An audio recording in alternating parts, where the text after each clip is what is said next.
Happy dance! Today's a big day! The one you've all been waiting for, Canadian Configurations, has finally opened. Yay!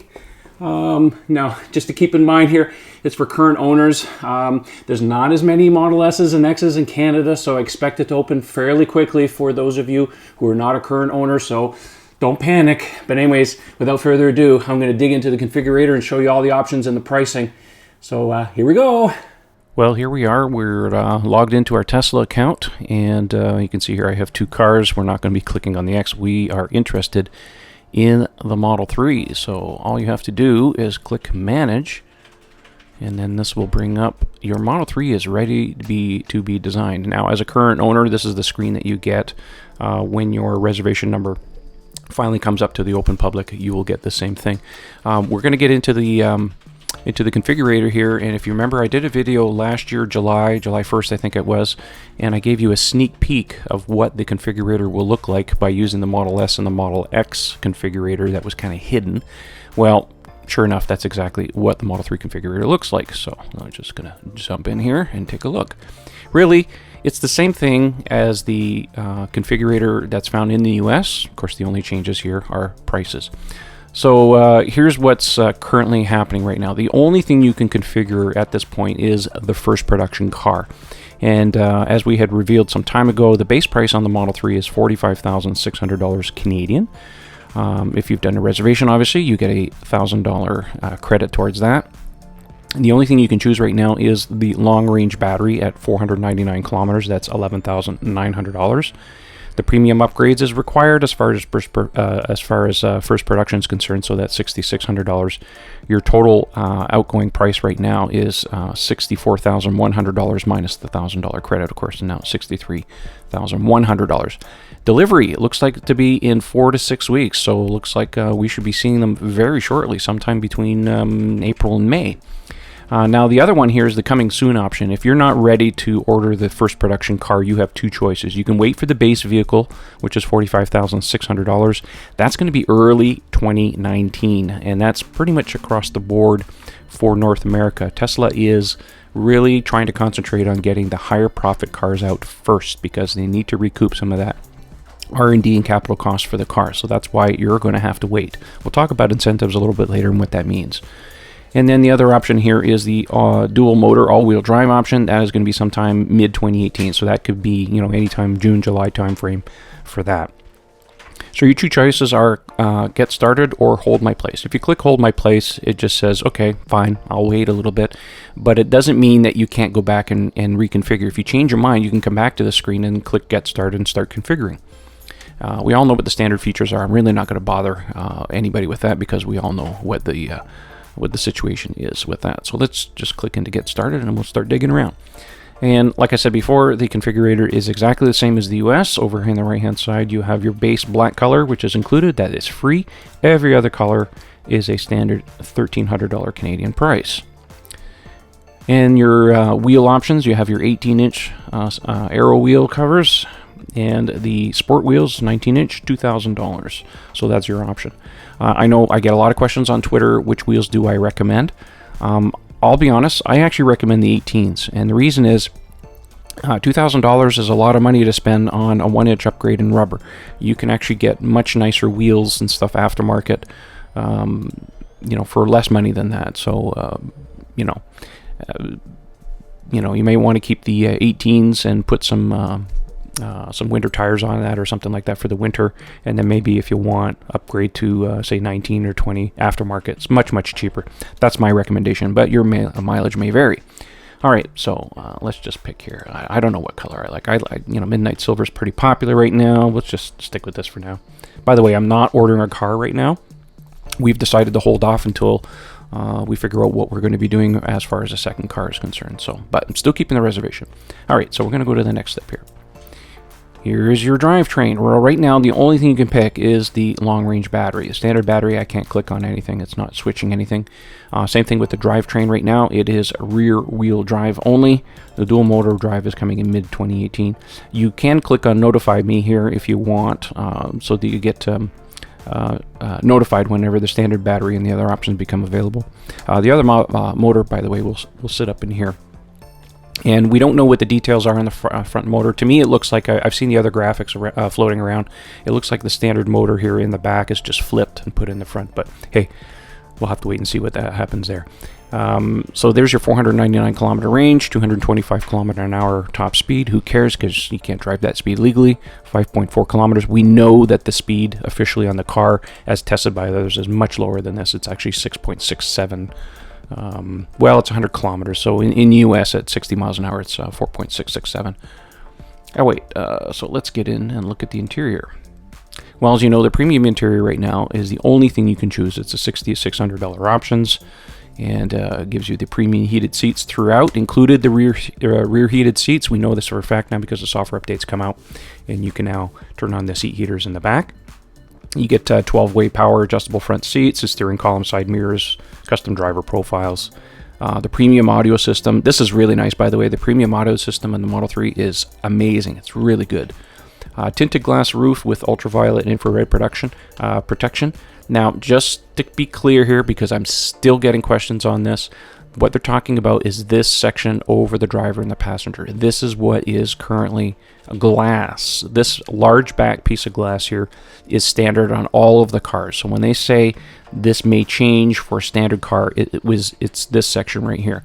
I'm going to put my neck out a little bit here and say that I don't think that the standard interior is going to be any different. Tesla's pretty committed to glass, although they may do a metal roof, but I think that's kind of dead. When they killed it on the Model S, that was kind of indicative of their position as far as that's concerned.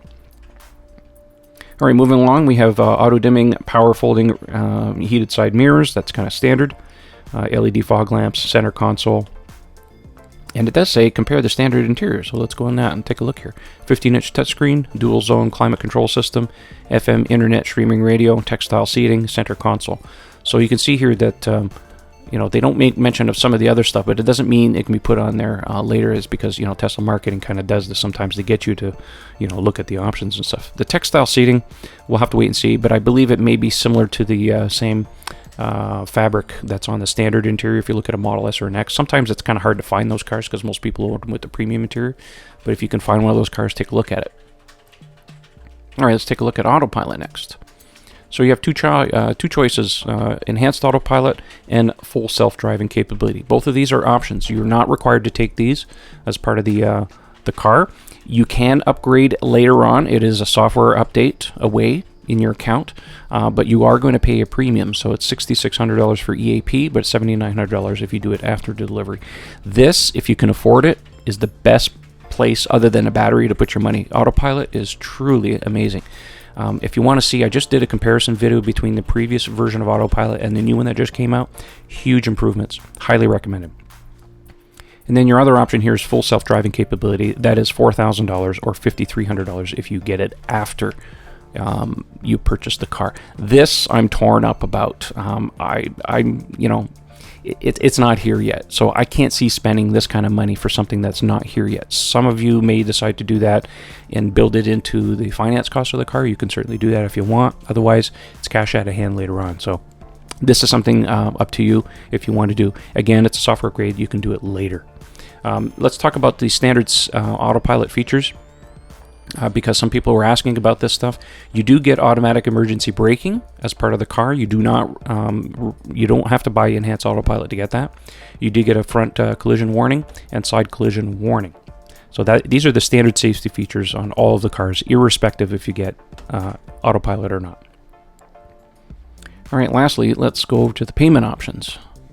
So as you can see here, the car that I currently selected is coming in at $65,400. They do this silly thing with price including savings, which shows you some of the estimated savings, the Ontario EV rebate. We'll talk about the rebate again here in just a moment here. Estimated gas savings, $6,000. Yeah, that's probably right. You know what? Just for fun, let's go back and just pick all of the premium options so you get a good idea. Okay, we can't pick anything there. We don't have anything there. Let's pick enhanced autopilot and full self-driving. All right. Wow, look at that. $78,000 for a BMW 3 Series equivalent car. Yeah, pretty expensive. But if you just take off full self-driving, this is kind of where I think Some of you may end up going for first production. Of course, keep in mind, later on you'll be able to get a cheaper car. But you can see here, you're coming in at $74,000, and then your destination and documentation fee is a standard $1,300. Your order at the that's due today, if you decide to click on order, is $3,200. Your credit card number is already included in your account if you've given that to them. Down here, the estimated loan payment is $865 a month based on this particular configuration. They want $5,000 down, 96 months, 4.25 APR. 96 months, that's a long time to be paying for a car. I never recommend more than 5 years. 6 years tops. I know some of you will probably be stretching your budgets. That's understandable, but yeah, for depreciating an asset, not always the best thing to be doing 96 months on. And as far as the interest rate is concerned, this is high. You can certainly probably go to your bank, or here in Canada we got Scotiabank and RBC, who are both very competitive as far as new cars are concerned, and you could probably get this at about 1.99, maybe a little less if you really hunt around. So this is just an estimate right now. All right, let's just take a moment here and just talk about the EV rebate here in Ontario, because this is a big topic that's going on right now, considering the election situation. Now, for those of you who are not aware, Tesla recently took the Model S and the X off of the EV rebates in Ontario because they exceed the $75,000 MSRP cap. Now, of course, with the Model 3, the options don't count against that. So if you want a good idea here, if we just take autopilot off, and we just take the base car, no options, just whatever's included with the car, that is what is counted against the $75,000 cap. So right now, the long-range Model 3, the highest price that qualifies for that is $64,100. So it's under the $75,000 cap, which is why it qualifies for the Ontario rebate. Now, as of this recording, the Ontario EVIP rebate list does not include the Model 3 yet. You have to give them time. It is the government we're talking about. They will add it in due time. But because Tesla has it here on their page, certainly indicates the fact that it is going to be making it. So if you click on the price here, you'll see the Ontario electric vehicle incentives here. Shows Ontario at $14,000. Here's the disclaimer. Model 3 is expected to qualify for the government incentives in Ontario and Quebec. If you click your province, you can pick BC, it's $5,000, and if you go to Quebec, it's $8,000. So again, it's expected to qualify. It's just because the paperwork hasn't been finalized yet. But the Model 3, based on the requirements for the EVIP, it fully qualifies. So there you have it. So there's cash, and then you have loan. Again, there is no indication of leasing at this point. There are some private leasing companies, and if you're interested, private message me, and I can put you in touch with someone who does leasing through a third party. That's not tied to Tesla and stuff. So there are avenues if you're really interested in leasing. I can probably make that happen for you. Anyhow, there you go. That's what the Model 3 configurator looks like, and I will give you some more updates as more options come soon. I expect that the white interior will be showing up probably around the same time as the all-wheel drive option, probably in 2 to 3 months' time, maybe a little sooner, who knows. Anyways, there you go. Thanks for watching, and don't forget to like, share, and subscribe to the video, and we'll talk to you soon. Thanks for watching.